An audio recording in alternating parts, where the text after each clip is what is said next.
नमस्कार तथा हार्दिक स्वागत छ आर्ट अफ टिचिङ युट्युब च्यानलमा। म विदुर हरि आचार्य समसामयिक विषयवस्तु सम्बन्धी जानकारीमूलक सामग्री प्रस्तुत गर्ने क्रममा आजको यस भिडियो सामग्रीमा अनिवार्य तथा निशुल्क शिक्षा सम्बन्धी नियमावली 2077 को बारेमा बुदागत रूपमा जानकारी दिन गइरहेको छु। यस अगाडि प्रस्तुत गरेको अनिवार्य तथा निशुल्क शिक्षा सम्बन्धी ऐन 2075 को जानकारी पश्चात सो ऐन कार्यान्वयन गर्नका लागि नेपाल सरकारले जारी गरेको अनिवार्य तथा निशुल्क शिक्षा सम्बन्धी नियमावली 2077 को बारेमा जानकारी दिन गइरहेको छु।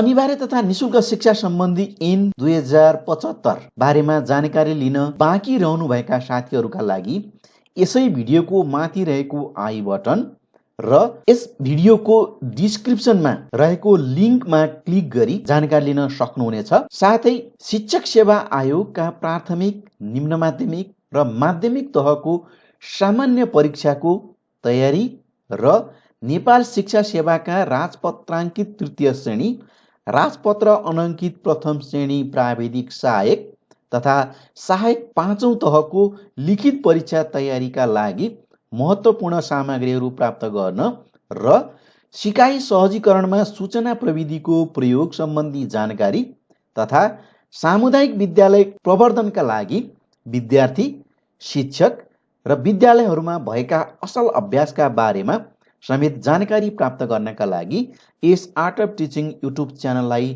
सब्स्क्राइब गर्नुहुन अनुरोध गर्दै सुरु गरौँ आजको महत्त्वपूर्ण विषयवस्तु अनिवार्य तथा निशुल्क शिक्षा सम्बन्धी नियमावली 2077 सम्बन्धी जानकारी। अनिवार्य तथा निशुल्क शिक्षा सम्बन्धी नियमावली 2077। यो अनिवार्य तथा निशुल्क शिक्षा सम्बन्धी नियमावली 2077 असोज 19 गते नेपाल राजपत्रकमा प्रकाशित भएको हो। यो अनिवार्य तथा निशुल्क शिक्षा सम्बन्धी ऐन 2075 को दफा 40 ले दिएको अधिकार प्रयोग गरी नेपाल सरकारले देखाएका नियमहरू बनाएको छ। अनिवार्य तथा निशुल्क शिक्षा सम्बन्धी ऐन 2075 मा नियम बनाउन सक्ने ऐनले व्यवस्था गरे बमोजिम जारी गरेको छ नेपाल सरकारले। यसको परिच्छेद 1 मा प्रारम्भिक रहेको छ, जसको नियम 1 मा संक्षिप्त नाम र प्रारम्भ रहेको छ। यी नियमहरूको नाम अनिवार्य तथा निशुल्क शिक्षा सम्बन्धी नियमावली 2077 रहेको छ र यो नियमावली तुरुन्तै प्रारम्भ हुनेछ। यस नियमावलीमा केही परिभाषाहरू ऐन भन्नाले अनिवार्य तथा निशुल्क शिक्षा सम्बन्धी ऐन 2075 सम्झाउनुपर्छ। मन्त्रालय भन्नाले नेपाल सरकारको शिक्षा, विज्ञान तथा प्रविधि मन्त्रालय सम्झाउनुपर्छ। यसैगरी विद्यालय उमेर समूहका बालबालिका भन्नाले 4 वर्ष उमेर पुरा गरी 18 वर्ष उमेर ननागेका बालबालिका सम्झाउनुपर्छ र स्थानीय तह भन्नाले गाउँपालिका वा नगरपालिका सम्झाउनुपर्छ भनेर यसमा परिभाषित गरिएको छ। यस नियमावलीको परिच्छेद 2 मा अनिवार्य तथा निशुल्क शिक्षा सम्बन्धी व्यवस्था छ र यसको नियम 3 मा स्थानीय तहले निरक्षर नागरिकलाई साक्षर बनाउने प्रयोजनका लागि आवश्यकता अनुसार देहाय बमोजिमको माध्यमबाट साक्षरता कार्यक्रम सञ्चालन गर्नेछ भन्ने व्यवस्था गरिएको छ, जस अन्तर्गत स्थानीय तहले सामुदायिक सिकाइ केन्द्र, प्रौढ शिक्षा र परम्परागत तथा अनौपचारिक शिक्षाका माध्यमबाट साक्षरता कार्यक्रम सञ्चालन गर्न सक्ने व्यवस्था छ र त्यसले यी व्यवस्थाहरूको कार्यान्वयन गर्नका लागि स्थानीय तहलाई जिम्मेवार बनाइएको छ। यसैगरी उपनियम 1 बमोजिम सञ्चालन गर्ने साक्षरता कार्यक्रम सामान्यतया 3 महिनाको हुनेछ। तयारीको दृष्टिकोणले प्रश्न सोध्दा साक्षरता कार्यक्रमको अवधि कति हुनेछ भनेर सोधेको पाइन्छ। यसैगरी यसभन्दा पहिलाको परीक्षामा एउटा प्रश्न सोधिएको थियो, जसको अनौपचारिक शिक्षा सञ्चालन गर्ने मुख्य जिम्मेवारी कसको हो भनेर सोधेको थियो।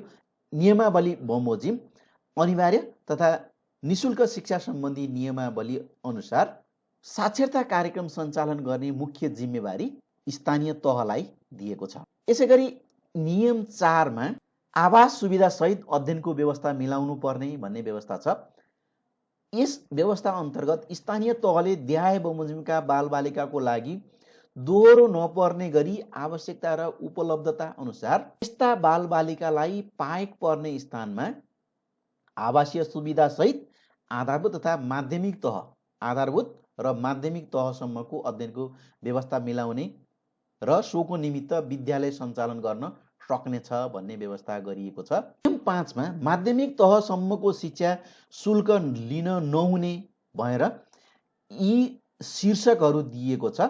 निम्नानुसारका यी 4वटा शीर्षक छन्। यो शीर्षक मध्ये यहाँले यहाँ देख्नुहुनेछ यी 4वटा शीर्षक मुख्य रूपमा रहेका छन्। यी 4वटा शीर्षकहरू छन्: क मा विद्यार्थी भर्ना शुल्क, ख मा मासिक पढाइ शुल्क, ग मा परीक्षा शुल्क र घ मा पाठ्य पुस्तक बापतको रकम।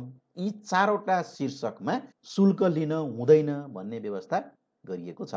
यस्तै गरी परिच्छेद 3 मा छात्रवृत्ति विशेष व्यवस्था तथा अवसर भन्ने व्यवस्था गरिएको छ।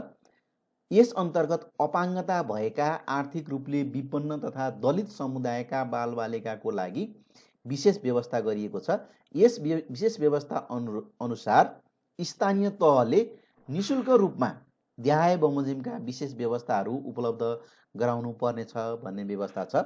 यस अनुसार दृष्टिविहीन विद्यार्थीका लागि ब्रेल लिपिमा तयार पारिएका पाठ्यपुस्तक तथा बहिरा र स्वर-बोलाइ सम्बन्धी अपाङ्गता भएका बालबालिकाका लागि साङ्केतिक भाषामा तयार पारिएका पाठ्य सामग्री र सिकाइ सामग्रीहरू यी चाहिँ विशेष व्यवस्था गर्न सक्नेछ। यसै गरी दृष्टिविहीन, बहिरा र स्वर-बोलाइ सम्बन्धी अपाङ्गता भएका बालबालिकाका लागि अपाङ्गताको प्रकृति अनुसारको स्रोत कक्षा सञ्चालन गर्ने, दृष्टिविहीन, बहिरा र स्वर-बोलाइ वा बौद्धिक तथा विकासात्मक अपाङ्गता भएका बालबालिकाको लागि सिकाइका विशेष तालिम प्राप्त स्रोत शिक्षकहरू, अपाङ्गताको प्रकृति अनुसार अति अशक्तहरूका लागि आफैमा संस्थागत सहकार्यमा तालिम प्राप्त व्यक्तिहरूबाट घर दैलोमा घुम्ती शैक्षिक सेवा वा आवासीय सुविधा सहितको विद्यालय शिक्षा प्राप्त गर्न सक्ने व्यवस्था गरेको छ। अपाङ्गता भएका बालबालिकाहरूका लागि छात्रवृत्ति, दिवा खाजा, विद्यालय पोसाक लगायतका अन्य आधारभूत सुविधाहरू उपलब्ध गराउने। यसै गरी आर्थिक रूपले विपन्न भन्ने यसको परिभाषा गरिएको छ। जीवनयापन गर्ने कुनै आधार आय स्रोत वा सम्पत्ति नभएको वा नेपाल सरकारले राजपत्रमा सूचना प्रकाशन गरी तोकेको भन्दा कम आय भएका व्यक्ति सम्झनुपर्छ भनेर आर्थिक रूपले विपन्न भन्ने व्याख्या गरिएको छ। यसै गरी नियम 7 मा शिक्षा प्राप्तिका लागि विशेष अवसर प्रदान गरिने भन्ने व्यवस्था गरिएको छ। यस व्यवस्था अन्तर्गत स्थानीय तहले सार्वजनिक विद्यालयमा अध्ययनरत, जनआन्दोलन, सशस्त्र सङ्घर्ष, क्रान्तिका क्रममा जीवन उत्सर्ग गर्ने शहीद, बेपत्ता पारिएका व्यक्ति, द्वन्द्व पीडित, घाइते तथा अपाङ्गता भएका व्यक्तिका छोराछोरीहरूलाई आधारभूत तहसम्मको विद्यालय शिक्षामा दिवा खाजा, पोसाक तथा स्टेसनरी बापतको छात्रवृत्तिमा आवश्यकता र उपलब्धताको आधारमा विशेष अवसर प्रदान गर्नेछ भन्ने व्यवस्था गरेको छ। यसै गरी यसको नियम 8 मा निजी विद्यालयले उपलब्ध गराउने सुविधा सम्बन्धी व्यवस्था गरिएको छ। ऐनको दफा 27 बमोजिम निजी लगानीका विद्यालयले उपलब्ध गराउने सुविधा तथा छात्रवृत्ति प्रदान गर्ने आधार ऐन तथा यस नियमावलीको अधीनमा रही सम्बन्धित स्थानीय तहले निर्धारण गरे बमोजिम हुनेछ भनेर स्थानीय तहलाई जिम्मेवारी दिएको छ। मापदण्ड पालना गर्नुपर्ने व्यवस्था गरिएको छ। नियम 9 मा स्थानीय तथा विद्यालयहरूले छात्रवृत्ति विशेष व्यवस्था वा अवसर उपलब्ध गराउँदा मन्त्रालयले ऐन तथा यस नियमावली बमोजिम प्राप्त गरिने छात्रवृत्ति विशेष व्यवस्था वा अवसरको सम्बन्धमा बनाएको मापदण्ड पालना गर्नुपर्नेछ भन्ने व्यवस्था गरिएको छ। नियम 10 मा स्थानीय तहले आफ्नो क्षेत्रभित्रको विवरणहरू निम्नानुसारका विवरणहरू तयार गरी सोको अभिलेख राख्नुपर्ने व्यवस्था गरिएको छ। जस्तो कि क मा निरक्षर नागरिकको विवरण तयार गर्नुपर्ने, ख मा अपाङ्गताको प्रकृति अनुसार अपाङ्गता भएका बालबालिकाको विवरण तयार गर्नुपर्ने, आर्थिक, भौगोलिक, शारीरिक वा मानसिक अवस्था वा कुनै प्रतिकूलताका कारण विद्यालय जान नसकेका बालबालिकाको विवरण तयार गर्नुपर्ने, आधारभूत तथा माध्यमिक तहमा अध्ययनरत दलित बालबालिकाहरूको विवरण तयार गर्नुपर्ने, अभिभावक पहिचान नभएका वा पत्ता नलागेका बालबालिका, शहीद, बेपत्ता पारिएका व्यक्ति, द्वन्द्व पीडित, घाइते तथा अपाङ्गता भएका व्यक्तिका छोराछोरीको विवरण तयार गर्नुपर्ने र विद्यालयमा अध्ययन गर्ने अवसर नपाएका वा अध्ययन गर्ने क्रममा बिचैमा पढाइ छाडेका विद्यालय उमेर समूहका बालबालिकाहरूको विवरण तयार गर्नुपर्ने स्थानीय तहले भनेर जिम्मेवारी दिए। यसै गरी सो विवरणलाई स्थानीय तहले प्रत्येक वर्षको शैक्षिक सत्रमा सत्र समाप्त भएको मितिले 1 महिनाभित्र अद्यावधि गर्नुपर्नेछ भन्ने व्यवस्था गरिएको छ। त्यो विवरणलाई अद्यावधि गर्नका लागि यी व्यवस्थाहरू गरिएको छ। यसै गरी नियम 11 मा छात्रवृत्ति व्यवस्थापन समितिको व्यवस्था छ। यस अन्तर्गत निशुल्क तथा अनिवार्य शिक्षा सम्बन्धी ऐन र यस नियमावली बमोजिम प्रदान गरिने छात्रवृत्तिहरूको विशेष व्यवस्था र अवसर प्राप्त गर्ने बालबालिकाहरूको पहिचान गर्न, छनौट तथा वितरणको उचित व्यवस्थापन गर्न, सोको अनुगमन गर्न स्थानीय तहमा एउटा समिति अथवा छात्रवृत्ति व्यवस्थापन समिति रहने व्यवस्था गरेको छ। यसको अध्यक्ष स्थानीय तहको अध्यक्ष वा प्रमुखलाई अध्यक्ष तोकिएको छ। यसै गरी स्थानीय तहका वडा अध्यक्ष वा सदस्यमध्येबाट स्थानीय तहको कार्यपालिकाले मनोनयन गरेका कम्तीमा 1 जना महिला सहित 2 जना सदस्य रहने गरी सदस्यको व्यवस्था गरिएको छ। यसै गरी दलित वा अपाङ्गता वा मानवीय सेवाको क्षेत्रमा काम गर्ने सङ्घ संस्था मध्येबाट स्थानीय तहको कार्यपालिकाले मनोनयन गरेको 1 जना र स्थानीय तहको प्रमुख प्रशासकीय अधिकृत रहेको छात्रवृत्ति व्यवस्थापन समिति गठन गर्ने व्यवस्था गरिएको छ। यस अनुसार नियम 11 मा यो 5 सदस्यीय छात्रवृत्ति व्यवस्थापन समिति गठन हुने व्यवस्था नियमावलीमा गरिएको छ। गठन भएको छात्रवृत्ति व्यवस्थापन समितिको मनोनित सदस्यहरूको पदावधि 2 वर्षको हुनेछ र उपनियम 2 मा जुनसुकै कुरा लेखिएको भए तापनि मनोनित सदस्यले आफ्नो पदीय जिम्मेवारी पूरा नगरेमा निजलाई जुनसुकै बखत पदबाट हटाउन सकिनेछ भन्ने व्यवस्था गरिएको छ। यस्तै नियम 12 मा नियम 11 अनुसार गठन भएको छात्रवृत्ति व्यवस्थापन समितिको काम, कर्तव्य र अधिकार तोकिएको छ। यसअनुसार छात्रवृत्ति विशेष व्यवस्था र अवसर प्राप्त गर्ने विद्यार्थीको पहिचान तथा छनौट गर्ने अधिकार दिएको छ। यसै गरी छात्रवृत्ति विशेष व्यवस्था तथा अवसरको न्यायोचित वितरण गर्ने जिम्मेवारी तोकिएको छ।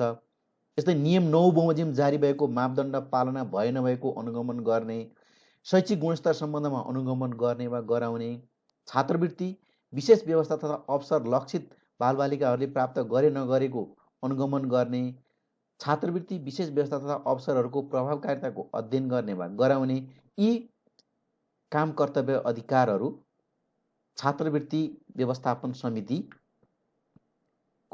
काम, कर्तव्यको रूपमा तोकिएको छ। यस्तै नियम 13 मा वैकल्पिक शिक्षा सम्बन्धी व्यवस्था छ।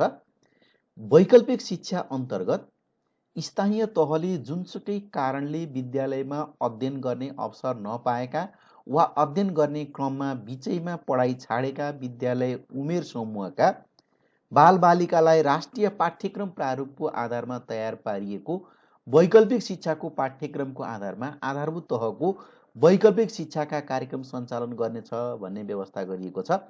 नियम 2 मा उपनियम 1 को प्रयोजनका लागि आधारभूत तहको वैकल्पिक शिक्षालाई देहाय बमोजिम 3 स्तरमा स्तरीकृत गरी विद्यालयमा भर्ना भई छोडेको बालबालिकाको हकमा निजले बिचैमा छोडेको कक्षा र निजको उमेर अवस्था समेतलाई विचार गरी त्यस्तो वैकल्पिक शिक्षाको मिल्दो तहमा सहभागी गराइनेछ भन्ने व्यवस्था गरिएको छ।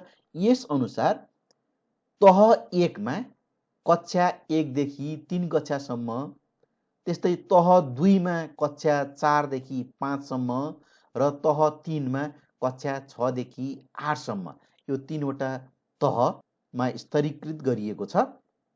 तह 1 कक्षा 1 देखि 3 सम्म, तह 2 कक्षा 4 देखि 5 सम्म र तह 3 कक्षा 6 देखि 8 सम्मको यो स्तरीकरण गरिएको छ। नियम 14 मा अनौपचारिक तथा खुल्ला शिक्षा सम्बन्धी व्यवस्था छ। माध्यमिक शिक्षाको अवसरबाट वञ्चित व्यक्तिलाई लक्षित गरी कक्षा 9 देखि 12 सम्म वा सो सरहको माध्यमिक शिक्षा अनौपचारिक वा खुला विद्यालयबाट दिइनेछ भन्ने व्यवस्था गरिएको छ। माध्यमिक शिक्षाको अवसरबाट वञ्चित भएका व्यक्तिहरूका लागि लक्षित कक्षा 9 देखि 12 सम्मको यो चाहिँ अनौपचारिक तथा खुला शिक्षा सम्बन्धी व्यवस्था छ। उपनियम 1 बमोजिमको अनौपचारिक तथा खुला विद्यालय शिक्षाका कार्यक्रमहरू निम्नानुसारका हुनेछन्। जस्तो कक्षा 8 सरहको शिक्षा पुरा गरी 2 वर्षको अवधि व्यतीत गरेका व्यक्तिलाई लक्षित गरी कक्षा 10 सरहको 1 वर्षे कार्यक्रम। 8 कक्षा पुरा गरी बीचमा 2 वर्ष पढाइ छाडेको अथवा 2 वर्ष अवधि व्यतीत गरिसकेको व्यक्तिलाई लक्षित गरी कक्षा 10 सरहको 1 वर्षे कार्यक्रम। 1 वर्ष अध्ययन गरेपछि कक्षा 8 अध्ययन पुरा गरिसकेपछि 2 वर्षको अध्ययनको अवधि टुटेको व्यक्तिलाई 1 वर्षको अनौपचारिक तथा खुला शिक्षा मार्फत कक्षा 10 सरहको 1 वर्षे कार्यक्रम। कक्षा 10 सरहको शिक्षा पुरा गरी 2 वर्षको अवधि व्यतीत गरेका, त्यसै गरी कक्षा 10 सरह उत्तीर्ण गरेको र 2 वर्षको अवधि चाहिँ अध्ययनको अवधि टुटेको व्यक्तिलाई लक्षित गरी कक्षा 12 सरहको 1 वर्षे कार्यक्रम सञ्चालन गर्ने र यो नियम प्रारम्भ हुँदाका बखत सञ्चालित भएका अनौपचारिक तथा खुला विद्यालयका कक्षाहरू नियमावली बमोजिम सञ्चालन भएको मानिनेछ भन्ने व्यवस्था गरिएको छ। कक्षा 8 सरहको शिक्षा पुरा गरेर 2 वर्ष व्यतीत गरेका अथवा 2 वर्ष पढाइ छाडेका व्यक्तिहरूका लागि कक्षा 10 सरहको 1 वर्षे कार्यक्रम र कक्षा 10 सरहको शिक्षा पुरा गरी 2 वर्षको अध्ययन अवधि टुटेका अथवा 2 वर्षको अवधि व्यतीत गरेका व्यक्तिहरूलाई लक्षित गरी कक्षा 12 सरहको 1 वर्षे कार्यक्रम अनौपचारिक तथा खुला शिक्षा मार्फत सञ्चालन गर्न सकिने भन्ने व्यवस्था छ। यसै गरी नियम 15 मा परम्परागत शिक्षा सम्बन्धी व्यवस्था छ। यसअनुसार ऐनको दफा 16 मा भएको व्यवस्था अनुसार परम्परागत शिक्षा सञ्चालन गर्ने संस्थाले राष्ट्रिय पाठ्यक्रम प्रारूपको आधारमा तयार पारिएका पाठ्यक्रम, पाठ्यपुस्तक र सन्दर्भ सामग्रीको प्रयोग गर्नुपर्नेछ भन्ने व्यवस्था गरिएको छ। यस्तै परिच्छेद 5 मा अनुगमन समिति भनेर व्यवस्था गरिएको छ, जस अनुसार अनिवार्य तथा निशुल्क शिक्षामा सबै नागरिक तथा बालबालिकाको पहुँच सुनिश्चित गर्ने सम्बन्धमा सञ्चालित कार्यक्रम र ऐनको प्रभावकारी कार्यान्वयन भए नभएको विषयमा अनुगमन गर्न देहाय बमोजिमको एक अनुगमन समिति रहनेछ भन्ने व्यवस्था गरिएको छ, जसमा सचिव मन्त्रालय, शिक्षा मन्त्रालयको सचिवको अध्यक्षतामा अनुगमन समिति गठन हुनेछ। यस अनुगमन समितिले अनिवार्य तथा निशुल्क शिक्षामा सबै नागरिक तथा बालबालिकाको पहुँच सुनिश्चित गर्ने सम्बन्धमा सञ्चालन भएका कार्यक्रम र ऐनको प्रभावकारी कार्यान्वयन भए नभएको विषयमा अनुगमन गर्नेछ र यसका सदस्यहरूमा सहसचिव अर्थ मन्त्रालय, सहसचिव राष्ट्रिय योजना आयोग, सहसचिव महिला बालबालिका तथा ज्येष्ठ नागरिक मन्त्रालय, सहसचिव सङ्घीय मामिला तथा सामान्य प्रशासन मन्त्रालय, प्रदेश सरकारको शिक्षा समिति विषय हेर्ने मन्त्रालयका सचिव, शिक्षाविद मध्येबाट मन्त्रालयले मनोनयन गरेका 1 जना महिलासहित 2 जना सदस्य र सहसचिव विद्यालय शिक्षा महाशाखा मन्त्रालय, शिक्षा विज्ञान तथा प्रविधि मन्त्रालयका विद्यालय शिक्षा महाशाखाका सहसचिव सदस्य सचिव रहने गरी अनुगमन समितिको व्यवस्था गरेको छ। यस्तै नियम 17 मा अनुगमन समितिको काम, कर्तव्य र अधिकार तोकिएको छ। 18 मा नियम 18 मा अनुगमन समितिको बैठकको व्यवस्था सम्बन्धी व्यवस्था छ र अनुगमन समितिको बैठक कम्तीमा वर्षको 1 पटक बस्नेछ भन्ने व्यवस्था छ। 1 वर्षमा कम्तीमा 1 पटक अनुगमन समितिको बैठक बस्नेछ भन्ने व्यवस्था गरिएको छ र परिच्छेद 6 मा विविध सम्बन्धी व्यवस्था छ। यस अन्तर्गत नियम 19 मा पाठ्यपुस्तक उपलब्ध गराउनु पर्ने व्यवस्था गरिएको छ। पाठ्यपुस्तक उपलब्ध गराउनका लागि प्रत्येक स्थानीय तहले आफ्नो क्षेत्रभित्रका सार्वजनिक विद्यालयमा आधारभूत तह र माध्यमिक तहमा अध्ययनरत विद्यार्थीको विवरण यकिन गरी सुविवरण मन्त्रालयमा पठाउनु पर्नेछ र स्थानीय तहले पठाएको विवरण बमोजिमको आधारमा मन्त्रालयले सार्वजनिक विद्यालयका आधारभूत र माध्यमिक तहका विद्यार्थीहरूका लागि कक्षागत पाठ्यपुस्तकको सेटको वास्तविक मूल्य बराबरको रकम स्थानीय तहलाई उपलब्ध गराउनु पर्नेछ र उपनियम 1 बमोजिम कक्षागत पाठ्यपुस्तकको सेटको वास्तविक मूल्य बराबरको रकम स्थानीय तह मार्फत अथवा स्थानीय तहले सम्बन्धित विद्यालयलाई उपलब्ध गराउनेछ भन्ने व्यवस्था गरिएको छ।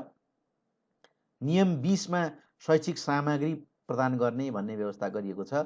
नियम 21 मा स्वास्थ्य उपचारको व्यवस्था गर्ने व्यवस्था गरिएको छ।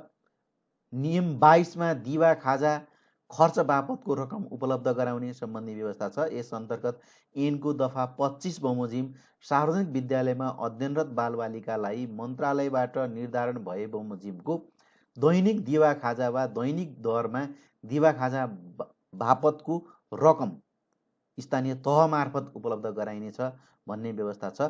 यसैगरी नियम 23 मा दोहोरो सुविधा हुने गरी लिन नपाइने अथवा ऐनमा यस नियमावलीले तोकिए बमोजिमको छात्रवृत्ति, विशेष व्यवस्था वा अवसर बापत एउटै शीर्षकमा दोहोरो पर्ने गरी कुनै पनि रकम, सामग्री वा अवसर लिन पाइने छैन अथवा दोहोरो सुविधा लिन पाइने छैन भन्ने व्यवस्था यस नियमावलीमा गरिएको छ।